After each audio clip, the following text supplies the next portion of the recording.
በሳውዲ አረቢያ ለተፈጠረው ነገር ዓለም ላይ መነጋገሪያ እንደሆነ ሰምታችኋል። ስለ አቡ በንደርስ መንግስት ምን አለ የሚለውን እማሰማችሁ ይሆናል። ቪዲዮውን እስከ መጨረሻው ተከታተሉት። ሰላም አለይኩም ወራህመቱላሂ ወበረካቱ። ውድና የተከበራችሁ ውድ ተመልካቾች እንዴት ናችሁ? እንደምን ቆያችሁ? ከኔ ጋር ሁሉ ሰላም ነው አልሐምዱሊላህ። እንግዲህ ሳውዲ አረቢያ ላይ ሰሞኑን የተፈጠረውን እዚህ ጋር ቪዲዮ ላይ እየተመለከታችሁት ነው። ብዙዎቹ ቪዲዮውን ሲዘዋወሩ ሲቀባበሉትም ተመልክታችኋል። ምክንያቱም ዓለም ላይ ይህ ቪዲዮ መነጋገሪያ ሆኗል። ይህም መነጋገሪያ የሆነው ነገር ያው ሁላችሁም እንደምታውቁት አንድ መግቢያ ላይ ያያችሁት ወይም እዚህ ፊት ለፊት ላይ የምትመለከቱት አባት ልጃቸው ተገሎባቸው የገዳይ ቤተሰብ ጋር ሄደው ምንም አይነት ገንዘብ አልፈልግም፣ በልጄ ካሳ አልቀበልም እና እኔ ልጃችሁ አይገደልም አፉ ብያለው፣ አንቺም የልጁ እናት ወይም ደግሞ የገዳይን እናት እህቴ ነሽ፣ ከዚህ በኋላ የሚያስፈልግሽን ነገር ሁሉ እኔ ከጎንሽ አለሁኝ ብለው እናትየውን እያጽናኑ ግንባሯንም ስሟታል። ቪዲዮን እንደምትመለከቱት ማለት ነው።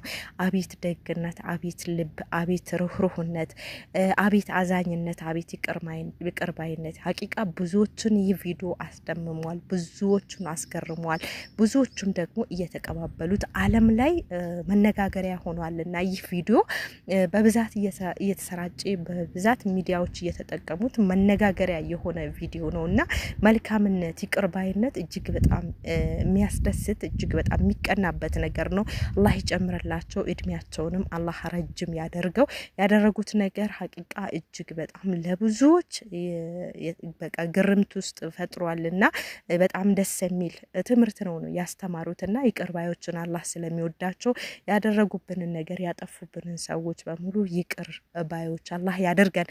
ሌላው ደግሞ ያው እንዳልኳችሁ እነኚህ ሰው ይሄንን ነገር ካደረጉ በኋላ ቪዲዮን ተመልክታችኋል ብዬ አስባለሁ። እስኪ ቪዲዮን ላሰማችሁና ከዛ የሳውዲ አረቢያ ያወጣውን የምስጋና እንትን ደግሞ ባጭሩ እኔ አሳያችኋለሁ። ቪዲዮን እስኪ የሳቸውን አፉ ሲሉ የነበረውን ቪዲዮ ባጭሩ ላሰማችሁና ልመለስ። الله يمسيك بالخير يا ام ياسر. الله يمسيك بالنور والعافيه. اول شيء جاي نسلم عليك في بيتك. سلمت ان شاء الله من كل شيء. وانت في مقام اخت لي. أنا جاي ذا اليوم معي في عني ياسر وجه الله. بيض الله وجهك. بيض الله وجهك. سلمان بن عبد العزيز. وجه محمد بن سلمان. الله يبيض وتركي بن طلال. وعلى نية ولدي بندر وامي وابوي. الله يبيض وجهك ويكتب اجرك وما نقول الا حسبنا الله ونعم الوكيل. الحمد لله. اي والله حسبنا الله ونعم الوكيل. خيلوا فيك القبائل. خيلوا فيك شال سريع.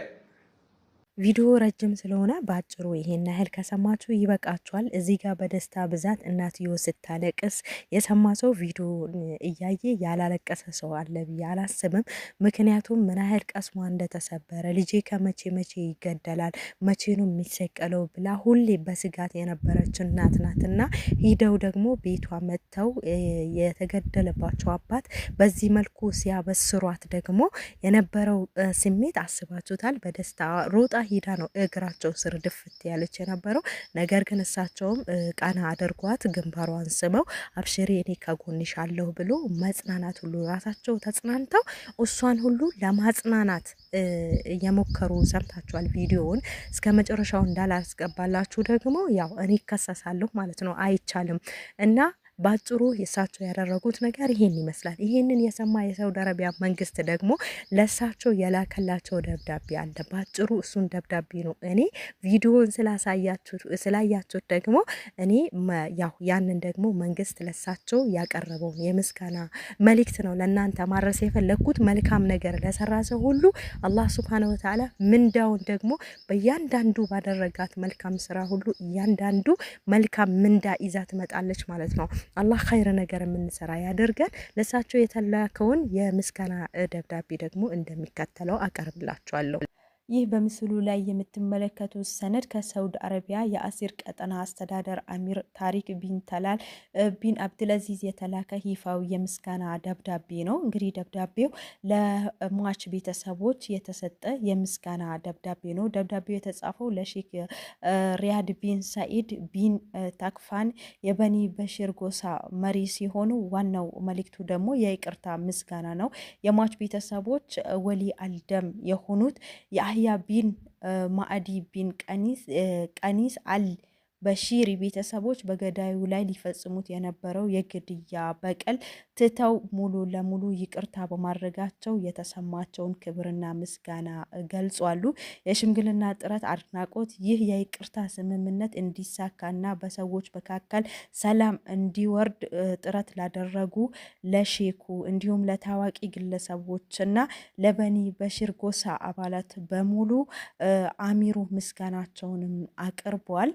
የእምነት አንድነት እሴት የይቅርታ ማድረግ በትዕግስትና በቀልን በመክታት የሚገኝ ትልቅ የክብር ደረጃ መሆኑንም በመጥቀስ ከነቢዩ ሙሐመድ ሰለላሁ ዐለይሂ ወሰለም አስተምሮት ሐዲስ ይቅርታ ማድረግ ለባሪያው ክብር እንጂ ሌላ አይጨምርም የሚለውንም አካቷል። በዚህ በምትመለከቱ ጽሁፋቸው የሀገር መሪዎች ሚና ይህ የእርቅ ተግባር የሀገሪቱ መሪዎች የሁለቱ ቅዱሳን መስጂዶች ጠባቂ ንጉስና አልጋ ወራሹ ትዕዛዝና የዜጎችን ደህንነት የመጠበቅ ኃላፊነት የሚያንጸባርቅ መሆኑን ከዚህ ከምስጋና ቪዲዮ ጋር አያይዘው አስቀምጦታሉ። ማሻአላህ ተባረከላ እጅግ በጣም ደስ ይላል። ይቅር ማለት ይቅር የሚል ልብ መኖር እጅግ በጣም ነው ደስ የሚለውና ይሄ ተወዳጅም ተፈላጊም ነገር ነውና አላህ ይቅር ባዮችንም ይቅርታ አድራጊዎችንም ያደርገን። ሀቂቃ ወላሂ በቃ ሰውየው ይቅር ብለው እንደገና ሴትዮዋን ግንባሯን ስመው ከዚህ በኋላ ለሚያስፈልግሽ ነገር ሁሉ ከጎንሽ አለው ብሎ አበረታተው ልጆቹ ደግሞ ዘለው ሂዶ ሲሲሟቸው መግቢያ ላይ ተመልክታችኋልና አጃይብ የሚያስብል ነገር ነው የተደረገው። አሁን ላይ ዓለምን እያነጋገረ ያለ ጉድ እያስባለ ያለ ነገር ነው። እንዳያችሁ ደግሞ አሁን ያነበብኩላችሁ በአጭሩ ነው የተጻፈውን ነገር ያነበብኩላችሁ። እዚህ ጋር እናንተ ማንበብ ትችላላችሁ፣ መገልበጥ ትችላላችሁ። እዚህ ጋር የተጻፈውን ማለት ነው። በአጭሩ ለማብራራት ያክል ነው እኔ የተናገርኩት እንጂ ሙሉውን ያው ታነቡታላችሁ። እና አላህ ሱብሃነሁ ወተዓላ ጥሩ መልካም ልብ ይስጠን። ምክንያቱም ያ ልጃቸው ተገደለባቸውና እንደገና ደግሞ የገዳይ ቤተሰቦች እንዲጨነቁና ገዳይ እንዲገደል ማድረጉ ተገቢ አይደለም። ብቻ ያው የሳውዲ ሕግ ታውቁታላችሁ፣ የገደለ ይገደል ነው። ምንም አይነት ድርድር የለም። ያንን ነፍስ ያጠፋ ሰው የዛም ሰው ነፍሱ ይጥፋ ነው። ምክንያቱም የሚተዳደሩት በሸሪዓ ነው። ሸሪዓ ያዘዛቸውን ሸሪዓ የፈቀደላቸውን ነገር ማድረግ ይፈልጋሉ ማለት ነው። ግዴታ ነው። ይህ ሁሉም ዓለም ላይ ቢሆን ኖሮ በጣም አሪፍ ነበረ። በተለይ አሁን ሀገራችን ላይ ተመልከቱ፣ በደም ተጨማልቃለች። በየቦታው ወስደው ደብቀው ይህን ያህል ገንዘብ ካላመጣችሁ እንገለዋለን ተብሎ በአካውንት ብር ገብቶላቸው ወይ ያን ሰው ይለቁታል ያገቱትን፣ ወይ ደግሞ እዛው ገሎት ብሩንም ይቀበላሉ፣ እንደገና ይገሉታልም ማለት ነው። እና ሀገራችንን እየተመለከትንና ያው ሀገራችንን በሸሪያ ብትመራና እንደዚህ ቢሆን መልካም ነው። ለምን በቃ ጉዳዩ ታይቶ እንደዚህ ይቅር ማለትም እንዳለ እንደገና ደግሞ ካሳ መክፈልም እንዳለ ካሳ ከፍላችሁ ያ ሰው ይወጣል። በቃ በሸሪያ ሲሆን ሁሉም ነገር ያምራልና እነኚህ ሰው ደግሞ ጭራሽ ካሳም አልፈልግም ነው ያሉት። ካሳም አልፈልግም፣ ልጁም አይገደልም፣ እኔ ይቅር ብያለሁ አፉ ብያለሁ ብለው ነው ቀጥታ ወደ የገዳይ ቤተሰቦች ጋር ሂደው ነው እንደዚያ ያደረጉት። እና ቤታቸው ላይ የተደረገላቸው አቀባበል ቤተሰቦቻቸው ጎሳቸው ተነስቶ ያደረገውን ነገር መግቢያ ላይ ተመልክታቸዋል።